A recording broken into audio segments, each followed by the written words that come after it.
안녕하세요. 개인 투자자분들의 멘토 프로페서 킹입니다. 3월 7일 기술적 분석의 좋은 모닝 브리핑 출발해 보도록 하겠습니다. 자, 일단 미국 같은 경우에는 어제 하락에 따른 자율 반등이 좀 나오는 모습이죠. 역시나 믿을 것은 AI 반도체라고 보고 있고, 엔비디아가 다른 종목들이 하락함에도 불구하고 상승을 유지하면서 전반적으로 어떻게든 멱살을 잡으려는 그런 모습들을 보여주고 있습니다. 어제 흐름에서는 사실 올라간다 내려간다의 그런 개념보다는 관심이 갔던 거는 이제 파월의 어떤 금리에 대한 관점이었죠. 제가 올해 초 작년 말부터 계속 이야기 드렸던 것 중에 하나가 금리 인하는 그렇게 쉽게 되지 않을 것이다. 네, 빨라야 5월이나 6월쯤 첫 인하가 이루어질 것이다라고 이야기 드렸는데, 지금 관점도 그렇게 바뀌진 않았습니다. 다만 이제 5, 6월보다는 조금 늦어질 수 있다 정도.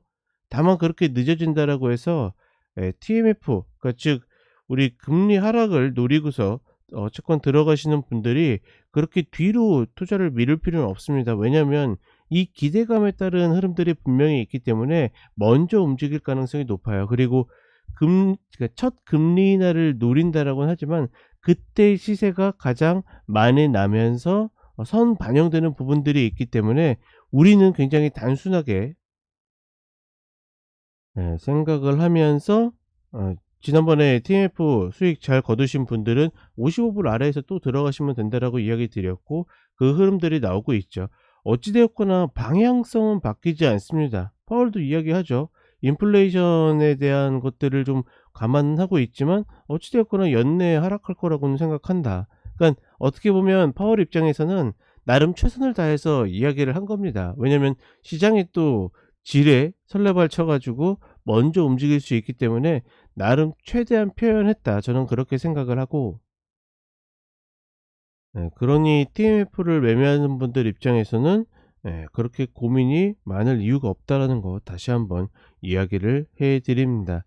자, 그리고 한국 시장 오게 되면 어제 흐름 재밌었죠. 왜냐하면 말 그대로 우리 시장의 주포들은 미국 시장이 어떻게든 반등할 것이라고 예고를 하듯이 움직였기 때문에 야간 어떤 선물 시장에 있어서도 미국 시장이 장 초반 쭉 하락하고 있는데 안 빠져요. 오히려 오르는 모습을 보여줬는데, 어떻게 보면 저런 흐름들이 자기네들이 이 시장을 무조건 움직일 수 있다라는 배짱일 수도 있고, 아니면 그런 것들이 기술일 수도 있고,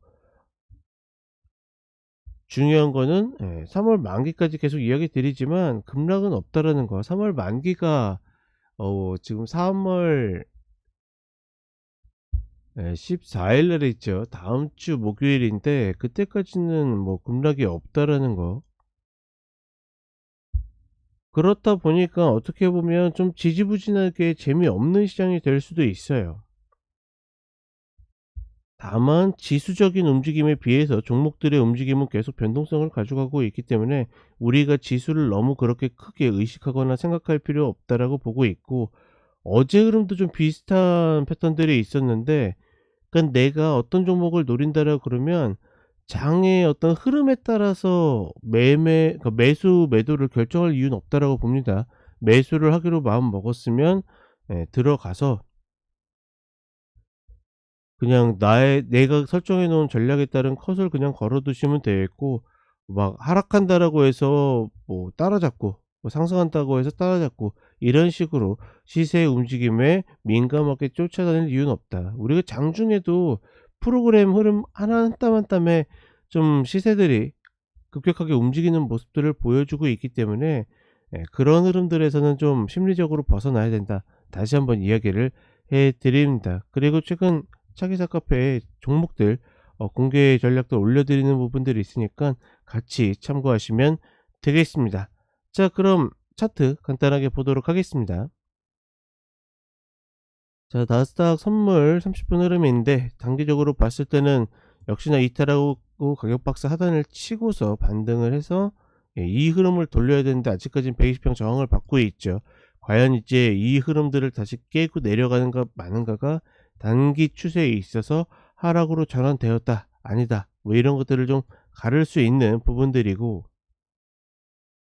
만약에 저 이탈이 이루어지게 된다라 그러면 나스닥도 22평을 깨게 될 가능성이 높겠죠. 지금은 아직까지는 22평도 안 깨는 흐름이기 때문에 우리가 뭐 조정이 올 것이다, 뭐 할 것이다 이야기할 필요가 없다. 재밌는 거는 다른 종목들 다 꺾여서 내려오는데 엔비디아만 저렇게 딱 멱살을 잡고 있어도 지수가 이렇게 버틴다라는 것은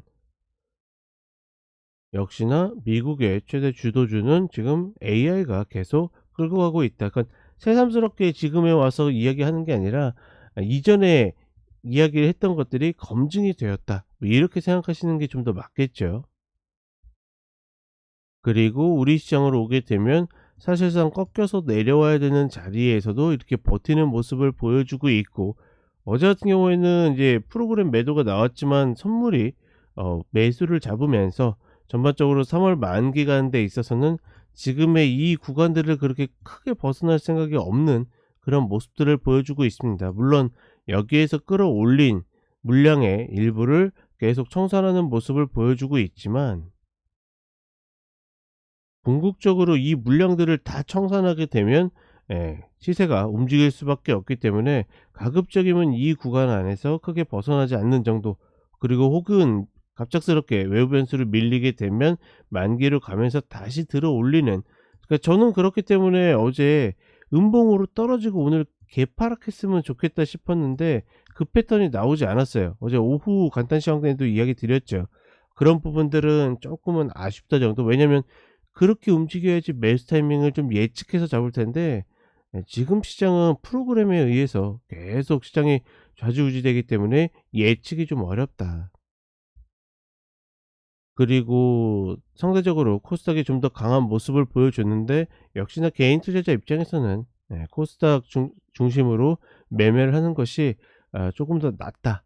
저는 여전히 그렇게 판단을 하고 있습니다. 자, 그런 부분들 참고하셔 가지고 오늘도 힘차게 가시길 바라겠습니다. 자, 그럼 저는 오전 간단 시황과 종목들 다시 찾아뵙도록 하겠습니다.